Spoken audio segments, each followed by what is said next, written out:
अस्सलाम वालेकुम। उम्मीद है खैर आफियत से होंगे। नई वीडियो के साथ हाजिर हैं। लास्ट टॉपिक में हमने प्रिंसिपल पढ़े थे और वैलिडिटी वगैरह हमने डिस्कस किया था ना। आज हम इंशाल्लाह डिस्कस करेंगे डोमेन ऑफ लर्निंग क्या होती है, डोमेन ऑफ स्टैंडर्ड क्या होता है, डोमेन ऑफ टैक्सोनॉमी क्या होती है, डोमेन ऑफ फ्रेम क्या होता है। ठीक है, तो अभी हम करने जा रहे हैं डोमेन ऑफ लर्निंग। तो यहाँ पे हमारे पास टॉपिक आ गया डोमेन ऑफ लर्निंग का। ठीक है, डोमेन बोलते हैं एरिया को। ठीक है, एक कहाँ तक जो है वो उसकी रेंज आ रही है, कहाँ तक इसकी लिमिट जा रही है। ठीक है जी। तो डोमेन ऑफ लर्निंग तीन हिस्सों में डिवाइड होता है। एक होता है कॉग्निटिव डोमेन होता है, एक इफेक्टिव डोमेन होता है, एक साइकोमोटर डोमेन होता है।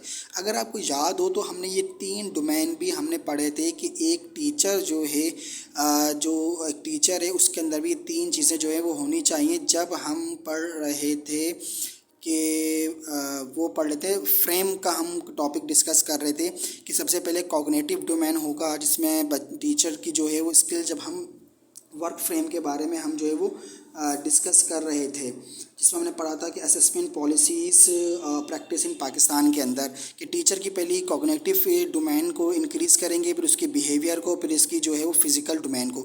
तो कॉग्निटिव डोमेन को अगर हम डिस्कस करते हैं, कॉग्निटिव डोमेन मैंने बताया था ब्रेन से इसका लिंक है और ये ब्रेन प्रोसेस के अंदर होता है। कॉग्निटिव डोमेन को जो है वो दो हिस्सों में हमने डिवाइड किया हुआ है, एक लोअर लेवल एक हायर लेवल। यहाँ से इस तरह होते हुए ये जो है वो आपके पास जा रहा है। ठीक है जी। सबसे पहले क्या होता है, नॉलेज आती है बच्चे के पास, फिर उसको वो क्या करता है कंप्रीहेंशंस में लेकर जाता है। कंप्रीहेंशन का मतलब ये होता है कि जो नॉलेज उसके पास आई है, ठीक है, ये फर्स्ट नॉलेज होती है कि कुछ हमारे पास कुछ ऐसी नॉलेज होती है जो कि हमारे माइंड में सेफ होती है। फिर क्या होती है, हम उसको कंप्रीहेंशन में जो है हम उसको लेकर जाएंगे और कंप्रीहेंशन में बच्चा क्या करता है, ख़ुद उस नॉलेज के बिहाफ पे अपनी वर्डिंग में लिखना शुरू हो जाता है। तो यहाँ से कंप्रीहेंशन का मतलब भी आप समझ लें। कंप्रीहेंशन का मतलब क्या होता है कि ऊपर एक कोई पैराग्राफ होगा या कोई नॉलेज होगी, उसको देखते हुए अपनी वर्डिंग में लिखना। उसके बाद वो जब लिखना शुरू करेगा फिर उसको क्या करेगा, अप्लाई करेगा, उसको एप्लीकेशन करेगा। ये कहाँ कहाँ पे वो इस्तेमाल हो सकती है। एप्लीकेशन का मतलब ये होता है कि कहाँ कहाँ मैं अपनी जो मैंने लिखा है, जो मेरी नॉलेज है, कहाँ कहाँ मैं इसको अप्लाई जो है वो कर सकता हूँ। उसके बाद वो क्या करेगा, एनालिसिस के ऊपर लेकर जाएगा। ये सारी लोअर पे हैं। फिर हायर लेवल पे आ जाएगा, फिर उसको क्या करेगा, एनालिसिस करेगा। एनालिसिस के बाद उसको क्या करेगा, एवोल्यूशंस करेगा, यानी कि जज करेगा। जज के बाद वो क्या करेगा, अपना न्यू आइडिया क्या करेगा, जनरेट कर देगा। तो ये हमारे पास कॉग्निटिव डोमेन आ गया। उसके बाद इफेक्टिव डोमेन्स क्या होता है, जो कि इंसान के ऊपर, इंसान के बिहेवियर के ऊपर डिपेंड करता है, उसकी फीलिंग्स के, उसकी मोटिवेशंस के, उसकी वैल्यूज़ के ऊपर। ये इफेक्टिव डोमेन के कुछ मैंने स्टेजेस बनाई हैं। सबसे पहले क्या होता है, अगर हम क्लास के अंदर जाते हैं बच्चे, तो सबसे पहला प्रोसेस क्या होता है, रिसीविंग का होता है। रिसीविंग का पहला हम क्लास में गए तो बच्चा को हमको क्या करना है, सबसे पहले एक्टिव बच्चों को हमें करना है। ठीक है, अंडरस्टैंडिंग, ये कीवर्ड है, एक्टिव बना है, उसके अंदर अंडरस्टैंडिंग है।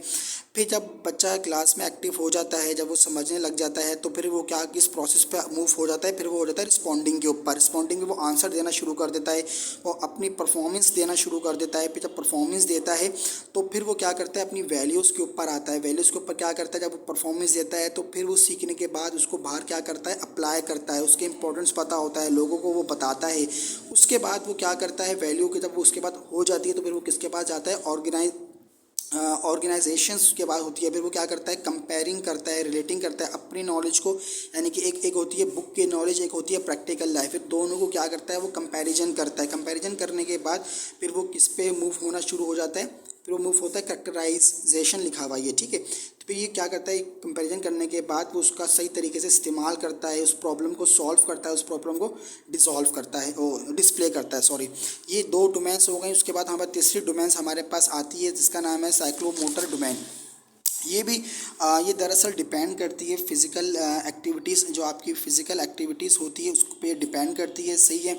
और ये इंसान के लेवल्स हैं, ये इस तरह ये लो से हाई पे लेवल जा रहे हैं। ये इसके 5 6 7 लेवल हैं, सॉरी 7 लेवल हैं, ठीक है जी। तो पहला लेवल आता है हमारे पास परसेप्शंस का। परसेप्शंस के अंदर क्या होता है कि जो लर्नर होता है वो सिर्फ सोचता है कि क्या ये मैं कर सकता हूँ या नहीं कर सकता। फर्स्ट लेवल है, अगर आप कोई चीज़ को दो तो पहले वो सोचेगा क्या मैं कर सकता हूँ या नहीं कर सकता। फिर दूसरे लेवल पे आके अपना एक माइंड सेट करता है, हाँ ये मैं करना चाहता हूँ। उसके बाद ये लेवल इस पे मूव होता है जिसका नाम है गाइडेड रिस्पॉन्स। इसमें क्या होता है कि जब वो सोच लेता है कि ये मैं कर सकता हूँ या करना चाहता हूँ, तो वो क्या करता है, उससे रिलेटेड वो क्या करता है, लोगों से गाइड लेता है। ये उन लोगों से गाइड लेगा जो एक्सपीरियंस में उससे बड़े होंगे वो उसको गाइड करेंगे, गाइडेड रिस्पॉन्स करेगा। अगेन कह रहा हूँ ये लोअर से हायर पे जा रहा है। गाइड करने के बाद फिर लेवल हमारे पास मूव होगा मैकेनिज्म्स में। मैकेनिज्म पे क्या होगा कि जब बंदा गाइड करेगा तो वो डिपेंडेंट से इंडिपेंडेंट की तरफ क्या करेगा, मूव करेगा। यानी कि पहले वो डिपेंडेंट था, वो गाइड था, गाइड के बाद वो किस में हो गया, इंडिपेंडेंट हो गया। पहले मुझे तरीक़ेकार चल के सिखा रहे हैं। एक हम छोटे बच्चे की मिसाल लेते हैं कि पहले उसको उंगली पकड़ के चलाना सिखाते हैं, जब वो सीख जाता है तो फिर वो खुद बच्चा हाथ छोड़ के खुद इंडिपेंडेंट मूव होना शुरू हो जाता है। उसके बाद क्या होता है, जब लेवल हमारा 5वां लेवल आता है तो वो कॉम्प्लेक्स अवर रिस्पॉन्स की तरफ मूव कर देता है। यानी कि वो क्या करता है, उसकी जो अपनी इंटरनल स्किल्स होती है, जो एबिलिटी होती है, उस पर फोकस करता है और उसके हिसाब से अपना स्टाइल को चेंज लेकर आता है। अब वो बच्चा ये सोचा हाँ ये मैं खुद कर सकता हूँ, तो वो क्या करेगा, कॉम्प्लेक्स अवर रिस्पॉन्स करेगा और वो उसकी जो इंटरनल स्किल्स हैं उसको क्या करेगा, डेवलप करते हुए अपने स्टाइल पे रंगेगा। ठीक है। उसके बाद अडॉप्टेशंस का प्रोसेस हमारे पास आता है। इसमें क्या करेगा, वो अपने आप को एडजस्ट करेगा अकॉर्डिंग टू सर्कमटेंसेस। यानी कि वो अपने आप को क्या करेगा, एडजस्ट करेगा, यानी कि माहौल के हिसाब से अपने आप को रचेगा। ऐसा नहीं है कि अगर वो यहाँ पे कराची के अंदर है, अगर वो कहीं दूसरे ममालिक में जाएगा तो वहाँ पे उस माहौल के हिसाब से अपने आप को क्या करेगा, सेट करेगा। उसके बाद ओरिजिनेशन हमारा प्रोसेस आता है। जब यहाँ तक बंदा हो जाता है तो फिर वो क्या हो जाता है, वो एक प्रोफेशनलिज्म के अंदर आ जाता है। लोग उसको फॉलो अप करते हैं, उसका ट्रेंड बन जाता है, वो ट्रेंड फॉलो करना शुरू हो जाता है। यानी कि वो एक सुपर मॉडल, रोल मॉडल बन जाता है, लोग उसको फॉलो करते हैं, वो प्रोफेशनलिज्म में आ जाता है। तो ये हमारे पाइस क्या है, साइकोमोटर की एक डोमेन थी जो मैंने आपको लेवल वाइज जो है वो करके बता दी है। आप इसके अलावा हमारे पास क्या चीज़ यहाँ पे आई है, स्टैंडर्ड डोमेन है। देखें स्टैंडर्ड डोमेन का मतलब सिंपल क्या होता है कि आप जो है ना एक्सपेक्टेशन, स्टूडेंट की परफॉर्मेंस को क्या कर रहे होते हो, कैरेक्टराइज कर रहे होते हो कि स्टूडेंट ने जो परफॉर्मेंस दी है, हालांकि वो हाई लेवल पे आ रही है, मिडिल पे आ रही है, लो पे आ रही है, इसको स्टैंडर्ड कहते हैं। यानी कि आप बेंच मार्क करते हो, क्राइटेरिया सेट करते हो उनके मार्क्स के हिसाब से, ठीक है, जिनकी परफॉर्मेंस के हिसाब से।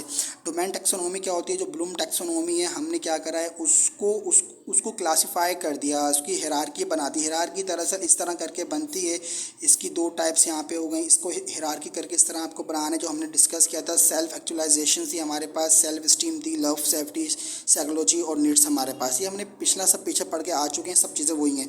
उसके बाद डोमेन फ्रेमवर्क क्या होता है हमारे पास, ये दरअसल एक ऑर्गेनाइजेशन स्ट्रक्चर होता है जो कि क्या करता है, डिफ़ाइन करता है असेसमेंट डिज़ाइन को और करिकुलम डेवलपमेंट को। असेसमेंट डिज़ाइन मतलब क्या होता है, हमने लास्ट टाइम पढ़ा था कि आप किस तरह असेसमेंट बनाते हो, असेसमेंट का मेथड क्या होता है, असेसमेंट में कौन कौन से एलिमेंट्स होते हैं, वो सब इसमें चीज़ें आती हैं। तो हमारा ये टॉपिक भी जो है वो ख़त्म हो चुका है। अब इंशाल्लाह लास्ट टॉपिक है कि असेसमेंट टेस्ट डेवलप किस तरह होता है, हम इस पर इंशाल्लाह वीडियो बनाएंगे। अपना ख्याल रखिएगा। अस्सलाम वालेकुम।